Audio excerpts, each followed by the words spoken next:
¿Deben los cristianos votar en las elecciones? En muchos países del mundo, este año ocurrirán distintos tipos de elecciones políticas. Hay grupos religiosos que no participan en las votaciones, alegando una supuesta violación a la neutralidad cristiana. Pero un análisis de la carta a los Romanos capítulo 13 versículos 1 al 7 te sorprenderá. Te invitamos a acompañarnos en este estudio, que te aseguramos, te dará una verdadera sorpresa y te será una revelación. Leámoslo ahora. Capítulo 13. Que todos se sometan a las autoridades superiores, porque no hay autoridad que no venga de Dios. Las autoridades que existen han sido colocadas por Dios en sus posiciones relativas.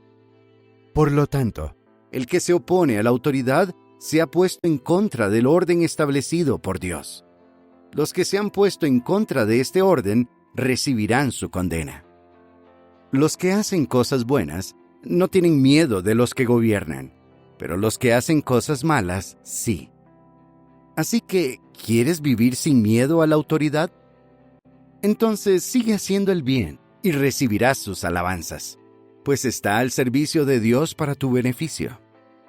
Pero si estás haciendo cosas malas, ten miedo, porque la autoridad no lleva la espada sin motivo. Está al servicio de Dios para ejecutar venganza y castigar al que practica cosas malas. Por lo tanto, es necesario que ustedes se sometan, y no solo por causa del castigo, sino también por causa de su conciencia. Por eso ustedes también pagan impuestos, pues los que gobiernan son siervos públicos de Dios que prestan este servicio constantemente. Denles a todos lo que les corresponde. Al que pide impuesto, el impuesto. Al que pide tributo, el tributo. Al que pide temor, dicho temor. Al que pide honra, dicha honra. En este análisis, en primer lugar, nos centraremos en dos expresiones de la lectura. Primero, sobre los que gobiernan, del versículo 3. Y finalmente el asunto de la honra, en el versículo 7. Te aseguramos que te sorprenderás. Vamos al versículo 3. Los que gobiernan, puede traducirse de manera adecuada también como, los magistrados. Esta expresión aparece en algunas traducciones bíblicas tal como puede observar, y es perfectamente apropiada.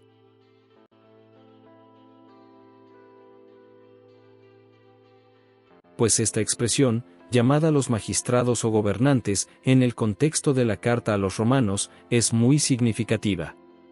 Recuerde que esta carta fue escrita a los ciudadanos de Roma, que tenían todas esas normas romanas. Así, un ciudadano de Roma entendía perfectamente que era un magistrado. Los magistrados eran ciudadanos elegidos para encargarse de la dirección y administración de la ciudad. Además podían juzgar, sancionar y castigar.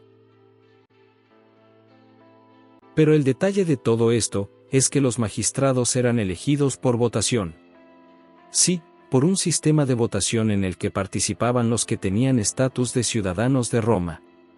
Note la importancia de este asunto. Una moneda de la antigua Roma da testimonio de cómo incluso existían urnas o ánforas para depositar los votos. Aunque el sistema no era exactamente igual al actual, ya nos da bastante luz sobre lo que Pablo pensaba sobre esto. A lo anterior, si lo conectamos con el versículo 7 en ese mismo contexto, tendremos una revelación. Resulta que al final Pablo habla de dar honra al que pide dicha honra. ¿Cómo es posible que una autoridad pidiera honra? La honra en un sentido simple surge de algo espontáneo. No se exige o pide. Por ejemplo, honramos a los padres de forma natural. Pero note que aquí el sentido es comparable a las obligaciones tributarias en un mecanismo.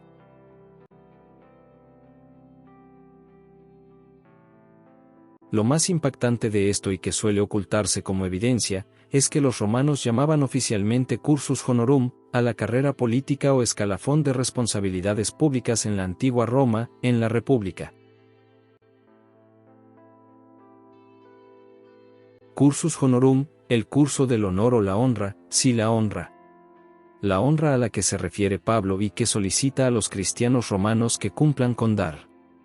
En otras palabras, él está pidiendo que los cristianos voten.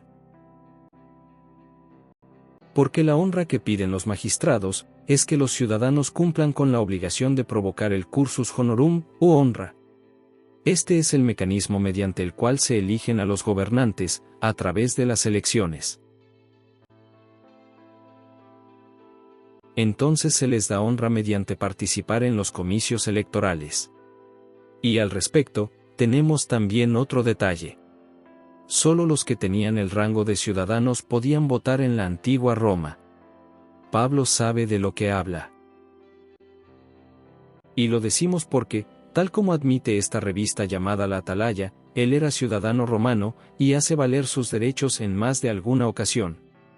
Pero lo interesante es que dicha revista omite otros derechos que tenía Pablo. El aeius suffragiorum, derecho a voto en las asambleas, el aeius honorum, el derecho a postularse y ser electo, y el aeius commercii, el derecho a efectuar contratos legales y tener propiedades.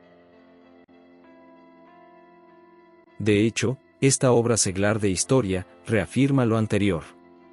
Aunque Pablo no haya usado todos sus derechos, todo indica que en la carta a los romanos, pide que los ciudadanos cristianos cumplan con la honra o cursus honorum.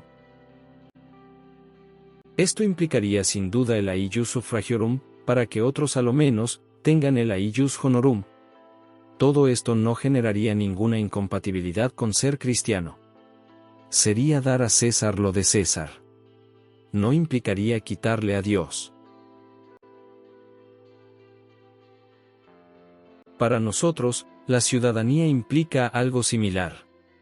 Si vivimos en una comunidad, donde compartimos bienes y servicios comunes, y si hacemos uso de estos, tenemos por lo tanto, ciertas obligaciones mínimas como ciudadanos.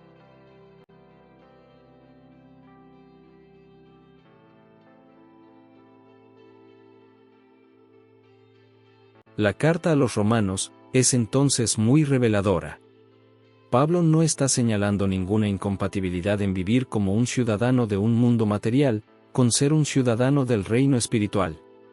Son realidades que no se oponen. Es más, en el pasaje se destaca que las autoridades son colocadas por Dios, son parte del arreglo de Dios, de su orden establecido. Y que son siervos públicos para nuestro beneficio. Y aquí surge una pregunta importante. Si las autoridades las coloca Dios, entonces el sistema mediante el cual las autoridades son elegidas, es también parte del arreglo del mismo orden de Dios. ¿No sería impropio participar en un mecanismo que Dios mismo permite? Es más, se pide que los cristianos se sometan a este arreglo, que lo hagan por su conciencia, y se pone al mismo nivel de pagar los impuestos.